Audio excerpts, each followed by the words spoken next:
అందరికీ నమస్కారాలు. ములుగు జిల్లా వెంకటాపూర్ మండల్ పాలంపేట్ గ్రామంలో ప్రసిద్ధి చెందినటువంటి రుద్రేక్షర ఆలయం, దాన్నే మనం రామప్ప ఆలయంగా మనం అందరం కూడా పిలుస్తుంటాం. 800 సంవత్సరాల క్రితం కాకతీయ రాజులు కట్టినటువంటి రామప్ప దేవాలయం మనందరికీ తెలిసినటువంటి విషయమే. ఆ రామప్ప దేవాలయాన్ని అప్పుడున్నటువంటి ప్రతాపరుద్రుడు దాన్ని శాండ్ బాక్సింగ్ సిస్టమ్ ద్వారా నిర్మించడం జరిగింది. ఆ విషయం కూడా మనందరికీ తెలిసిందే. రామప్ప దేవాలయం సంబంధించి పెద్ద ప్రమాదం కూడా రాబోతున్నది. మనం ఎంతో కష్టపడి ఉమ్మడి ఆంధ్రప్రదేశ్లో రామప్ప దేవాలయాన్ని, దానికి సంబంధించిన యొక్క పర్యాటకాన్ని కూడా పూర్తిగా నిర్లక్ష్యం చేసి అక్కడ 2012లోనే కాంగ్రెస్ ప్రభుత్వం, అప్పుడున్నటువంటి కాంగ్రెస్ ప్రభుత్వం అక్కడ మైనింగ్ తవ్వాలని, బొగ్గు గనులు తవ్వాలని ప్రయత్నం చేస్తే తెలంగాణ ఉద్యమంలో ఉన్నటువంటి అప్పటి టీఆర్ఎస్ పార్టీ అధ్యక్షుడు అప్పుడు కేసీఆర్ గారు పోరాటం చేసి అప్పుడు వాళ్ళు తీసుకొచ్చినటువంటి ఆ బొగ్గు గనులను కూడా అందరం కూడా ఆపడం జరిగిన విషయం మీ అందరికి తెలిసిందే.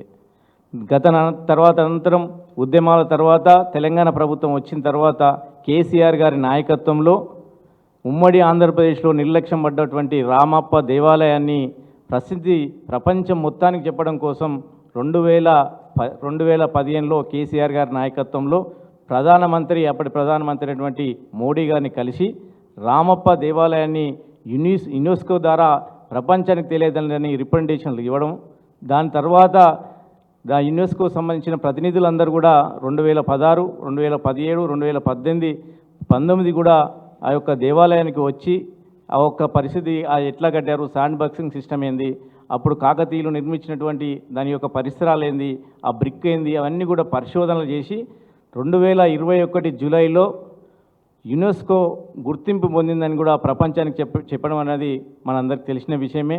ప్రపంచం అంతా అందరూ కూడా ఈ రామప్ప దేవాలయం గురించి చర్చించుకోవడం జరిగింది.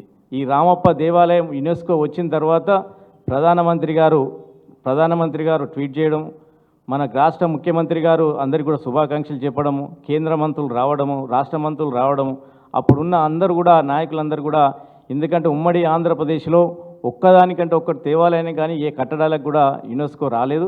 మన రామప్ప దేవాలయానికి రావడం అందరూ కూడా సంతోషపడ్డం, అంతవరకు బాగానే ఉంది. దాని యొక్క డెవలప్మెంట్ కోసం కేసీఆర్ గారి నాయకత్వంలో అప్పుడు టూరిజం కానీ అండ్ కేంద్ర పునరావాస్తు శాఖ వారి ద్వారా చాలా పనులు కూడా అభివృద్ధి చేసుకోవడానికి వీలుగా చేసినంత విషయం మనకు తెలిసిందే.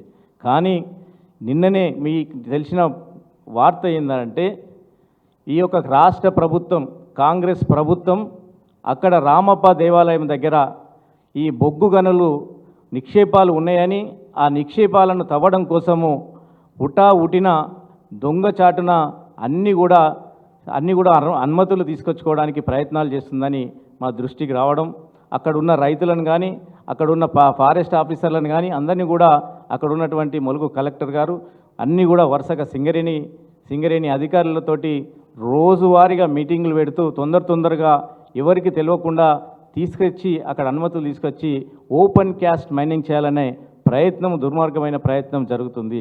దాని వలన కలగబోయే నష్టం 8 సంవత్సరాల క్రితం కట్టినటువంటి ప్రసిద్ధి చెందినటువంటి ఈ రామప్ప దేవాలయానికి పెద్ద ముప్పు రాబోతున్నదన్న విషయం తెలుసు. ఎందుకనంటే ఇది శాండ్ బాక్సింగ్ సిస్టమ్ కాబట్టి దీనికి పునాదులతో కాకుండా శాండ్ ఫిల్లింగ్ ద్వారా కట్టినటువంటి ఈ దేవాలయాన్ని రేపు ఓపెన్ క్యాస్ట్ మైనింగ్ అంటే దాదాపు 300 మీటర్ల లోతున తవ్వుతారు కాబట్టి 1088 ఎకరాలలో 300 మీటర్ల లోతున దీన్ని ఓపెన్ క్యాస్ట్ మైనింగ్ చేయాలి కాబట్టి దాని యొక్క సౌండ్ కానీ దాని యొక్క మైనింగ్ యొక్క బ్లాస్టింగ్ కానీ దేవాలయం యొక్క పునాదులు కదిలి దేవాలయానికి ముప్పు వచ్చే అవకాశం ఉంది. కాబట్టి దయచేసి ఈ పనిని చేయడం వల్ల పూర్తిగా దేవాలయానికి నష్టమే ఉంది. కాబట్టి దీన్ని పూర్తిగా మేము వ్యతిరేకిస్తున్నాము.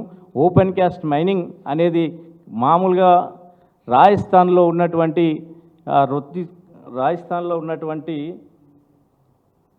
రాజస్థాన్ చిత్తూరు రోడ్ కోట దగ్గర ఇట్లాంటి పరిస్థితి వచ్చింది. అక్కడ మైనింగ్ చేయడానికి సంబంధించి అక్కడ ప్రభుత్వం తీసుకుంటే అక్కడి వాళ్ళు అప్పుడు హైకోర్టుకు పోవడం వల్ల హైకోర్టు 10 కిలోమీటర్ల దూరంలో, కోటకు 10 కిలోమీటర్ల దూరంలో మీరు మైనింగ్ కార్యక్రమాలు చేసుకోండి, కానీ లోపల 10 కిలోమీటర్ పరిధి లోపల ఎలాంటి మైనింగ్ సంబంధించిన కానీ బ్లాస్టింగ్ కానీ ఏవి కూడా చేయదని అక్కడ హైకోర్టు తీర్పిచ్చింది. దానిపైన తదనంతరం కూడా మళ్ళీ సుప్రీంకోర్టు కూడా పోయారు. సుప్రీంకోర్టు కూడా అదే రూల్ ఇచ్చింది. 5 కిలోమీటర్ల దూర పరిధిలో ఎట్లాంటి బ్లాస్టింగ్ చేయకూడదని ఇవ్వడం జరిగింది. ఇప్పుడు రామప్ప దేవాలయానికి ఇప్పుడు ఇక్కడ బొగ్గు కనులు తీయబోయే ఓపెన్ క్యాస్ట్ మైనింగ్కి 4.5 కిలోమీటర్ల దూరం మాత్రమే ఉంది. ఈ 4.5 కిలోమీటర్ల దూరం ఉంది. దాన్ని ఈ అధికారులు ఏం చేస్తున్నారంటే ఎయిర్ సర్వే అని, రోడ్ సర్వే అని 5.5 కిలోమీటర్లు ఉంది, ఒకడ 6 కిలోమీటర్లు ఉంది, 7 కిలోమీటర్లు ఉందని అనుమతులు తెచ్చుకోవడం కోసము దొంగ ప్రయత్నాలు చేస్తున్నారు. ఇది తప్పు, ఇది అన్యాయం. ఎందుకంటే మనకున్న ఏకైక సంపద, ఏకైక పర్యాటక క్షేత్రం, ఏకైకమైనటువంటి రామప్ప దేవాలయం, రామప్ప ఆలయం కాబట్టి ఇట్లాంటి చేయడం వల్ల పూర్తిగా అక్కడ బొగ్గు గనులు మొత్తం పేరుకపోయి దాదాపు ఈ ఓపెన్ క్యాస్ట్ మైనింగ్ చేయాలంటే ఓవర్ బర్డెన్ తీయాలంటేనే 120 మీటర్ల ఎత్తు దాకా మొత్తం నింపవలసి ఉంటుంది అక్కడ చుట్టుపక్కన. సో మొత్తం బొగ్గు తీయడం వల్ల అక్కడికి వచ్చే భక్తులకు కావచ్చు, పర్యాటకులకు కావచ్చు, అది మొత్తం అక్కడ ఉన్న అడవి ప్రాంతం కావచ్చు, మొత్తం కూడా నల్లగా మారిపోయి నల్ల ఏరియా అయిపోయి బొగ్గు అయిపోయి అక్కడికి వచ్చే పర్యాటకులు కూడా పూర్తిగా తగ్గిపోవడం. రెండవది టెంపుల్ కూడా విధ్వంసం జరగడం, ఇట్లాంటి అన్నీ ఉన్నాయి. కాబట్టి ఆటోమేటిక్గా ఏమవుతుందంటే యునెస్కో ఇచ్చేటప్పుడు కూడా ఎట్లాంటి కట్టడాలు కానీ అక్కడ ఎట్లాంటి నిర్మాణాలు కానీ ఎట్లాంటి బ్లాస్టింగ్ కానీ ఇవన్నీ కండిషన్లు పెట్టి మనకు రామప్ప దేవాలయానికి యునెస్కో ఇవ్వడం జరిగింది. ఇప్పుడు అట్లాంటి ప్రయత్నం జరిగితే రేపు ఓపెన్ క్యాస్ట్ మైనింగ్ కనుక జరిగితే ఈ యునెస్కో అనేది కూడా వచ్చినటువంటి యునెస్కో కూడా వెళ్ళిపోవడం జరుగుతుంది. జరిగిపోవడం యునెస్కో పోవడంతో పాటు భారతదేశానికి మేము యునెస్కో ఇస్తే భారతదేశానికి ఇది ఒక చెడ్డ మైలురాయిలుగా మిగిలిపోయే అవకాశం ఉంది. కాబట్టి ఈ ప్రభుత్వం, రాష్ట్ర ప్రభుత్వం, రేవంత్ రెడ్డి సర్కారు ముఖ్యంగా ఆ ములుగు ప్రాంతం నుంచి ప్రతినిధిగా ఉన్నటువంటి ఎమ్మెల్యే గారు, మంత్రి గారు ఉన్నటువంటి సీతక్క గారు ఆలోచించాలని కోరుతున్నా. ఒకప్పుడు సీతక్క గారు కూడా ఇక్కడ ఓపెన్ క్యాస్ట్ మైనింగ్ చేయొద్దని కూడా ఉద్యమాలు చేసిన చరిత్ర ఉంది. కాబట్టి సీతక్క గారు ఇప్పటికైనా మీరు దృష్టికి తీసుకొని మీకు తెలియకుండానే అక్కడ ఓపెన్ క్యాస్ట్ మైనింగ్ చేస్తున్నారా, మీకు తెలిసి జరుగుతుందా, తెలియక జరుగుతుందా, దీనిపైన మీరు వివరణ ఇవ్వాలి. ఎట్టి పరిస్థితులైనా ఈ ఓపెన్ క్యాస్ట్ మైనింగ్ని ఒప్పుకునే ప్రసక్తే లేదు. రామప్ప దేవాలయానికి ఎలాంటి నష్టం లేకుండా దాని విధంగా ఉండే విధంగా మీరు సహకరించాలని కోరుతున్నా. ఎందుకంటే ఈ సందర్భంగా చెప్తున్నారు, 2017లో 18లో మనం భూపాలపల్లి జిల్లా గన్పూరు చెరువు దగ్గర నుంచి దేవాదుల ద్వారా రామప్ప చెరువుకు నీళ్లు తీసుకురావాలని కేసీఆర్ గారు సొరంగం ద్వారా తీసుకొచ్చి నీళ్లు నింపాలని ఆ రోజు భావించారు.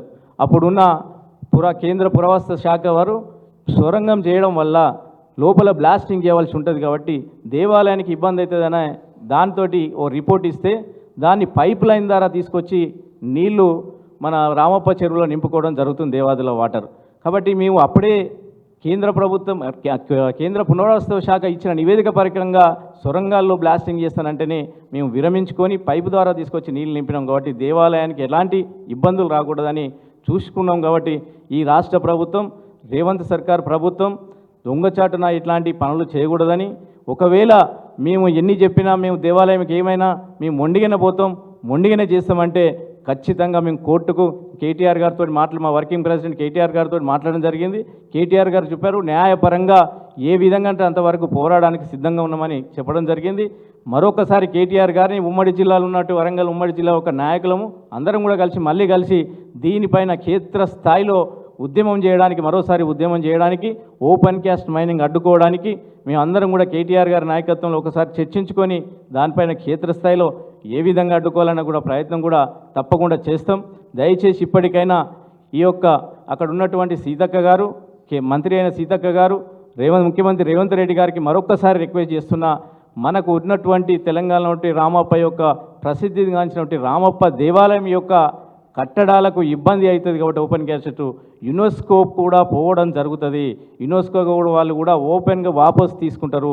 దీనివల్ల మన రాష్ట్రానికి మచ్చ, దేశానికి మచ్చ కూడా మన మీద పడే అవకాశం ఉంది. కాబట్టి దయచేసి ఇప్పటికైనా మీ నిర్ణయాన్ని, మీ యొక్క సంపద పెంచుకోవడం కోసం, ఎందుకంటే మనకు కావాల్సినన్ని బొగ్గు నిక్షేపాలు చాలా ఉన్నాయి. ఇంకా 20-30 ఏళ్ళకి సరిపోయే నిక్షేపాలు మన దగ్గర మన తెలంగాణలో మన అక్కడ ఉన్నాయి కాబట్టి వాటి మీద ఫోకస్ చేయండి తప్ప ఇక్కడ అడవి ప్రాంతం పోతుంది, ఇక్కడ రామప్ప దేవాలయానికి దెబ్బతింటాం, అనేక దానికి కూడా మన పర్యాటక తింటాం, వచ్చే భక్తులు తగ్గిపోతారు. మన పర్యాటక రంగం కూడా మొత్తం కూడా అక్కడ ఉన్నటువంటి ములుగు కాన్సెన్స్లో ఉన్నటువంటి పర్యాటక రంగం మొత్తం కూడా దెబ్బతినే అవకాశం ఉంది. కాబట్టి దయచేసి ఆలోచన చేయాలని ఈ రేవంత్ రెడ్డి గారి సర్కార్ని, అట్లే సింగరేణి వాళ్ళని, అట్లే సీతక్క గారిని ఈ సమయం అందరం కూడా రిక్వెస్ట్ చేస్తున్నాం. ఒకవేళ మీరు ఇదే మొండిగా ముందుకు పోతే ఖచ్చితంగా క్షేత్రస్థాయిలో మేము ఎట్టి పరిస్థితులైనా ఓపెన్ క్యాస్ట్ మైనింగ్ అడ్డుకుంటాం, ఎంత దాకానైనా కొట్లాడతాం, న్యాయపరంగా కొట్లాడతాం, పార్టీ పరంగా కొట్లాడతాం, ఉద్యమం చేసిన దాన్ని ఆపే ప్రయత్నం చేస్తాం, యునెస్కోని కాపాడుతాం. 800 సంవత్సరాల కట్టడి అయినటువంటి కాకతీయులు పరిపాలించినటువంటి కాకతీయులు నిర్మించినటువంటి ఈ రామప్ప ఆలయాన్ని, రామప్ప చెరువును, అక్కడ ఉన్న యొక్క ప్రాంతాలను ఖచ్చితంగా మా తరఫున పార్టీ తరఫున కాపాడతామని ఈ సందర్భంగా హెచ్చరిస్తున్నాం, రిక్వెస్ట్ చేస్తున్నాం. మీరు ఏ మాట అంటే మీ మాట మేమే మొండిగా పోతాం అనుకుంటే ఉద్యమం చేస్తామని కూడా ఈ సందర్భంగా తెలియజేస్తూ, చివరికి ఒక మాట, అప్పుడు కాకతీయుల రాజులు చివరి రాజు అయిన ప్రతాపరుద్రుడు అట్లనే అతని యొక్క సైన్యాధిపతి అయిన రేచర్ల గారు అప్పుడు ఢిల్లీ సుల్తాన్లు వచ్చి కాకతీయ రాజ్యాన్ని గుంజుకునేటప్పుడు వాళ్ళు లొంగిపోతూ వాళ్ళను ఇబ్బంది పెట్టి వాళ్ళు పోతే వాళ్ళు ఒక కోరిక కోరారు, మమ్మల్ని చంపండి, మా ధనాన్ని తీసుకోండి, మా ధాన్యాన్ని తీసుకోండి, కానీ మేము కట్టినటువంటి కట్టడాలను కానీ, మేము నిర్మించినటువంటి దేవాలయాలను కానీ, మేము నిర్మించినటువంటి ఎలాంటి కట్టడాలను కానీ మీరు డిమాలిష్ చేయొద్దు, ధ్వంసం చేయొద్దని వాళ్ళు రిక్వెస్ట్ చేసుకోవడం జరిగింది. కానీ ఢిల్లీ సుల్తాన్లు, అప్పుడు అన్ని రాజ్యాలు తీసుకున్న ఢిల్లీ సుల్తాన్లు ఏ ఒక్క కట్టడాలను, ఏ ఒక్క టెంపుల్ని కానీ, ఏ ఒక్క చెరువుని కానీ, ఏ ఒక్క కోటను కూడా వాళ్ళు అన్ని రోజులు పరిపాలించినా ఒక్కటి కూడా ధ్వంసం చేయలే. కానీ రేవంత్ రెడ్డి సర్కార్ అన్నిటిని ధ్వంసం చేయడం, నాశనం చేయడం, వ్యవస్థలను నాశనం చేయడం అన్నీ కూడా చేస్తుంది. ఢిల్లీ సుల్తాన్ల కంటే ఈ రేవంత్ సర్కార్ పాలన అంత ఘోరంగా ఉన్నదని ఈ సందర్భంగా తెలియజేస్తున్నా. ఈ ఖచ్చితంగా ఈ రామప్ప యొక్క ఆలయాన్ని, ఈ యొక్క ప్రతిష్టను కాపాడడానికి ఎంతకైనా ఉద్యమం చేస్తామని ఈ సందర్భంగా పత్రికా మిత్రుల ద్వారా మీ అందరికీ కూడా తెలియజేస్తున్నాం.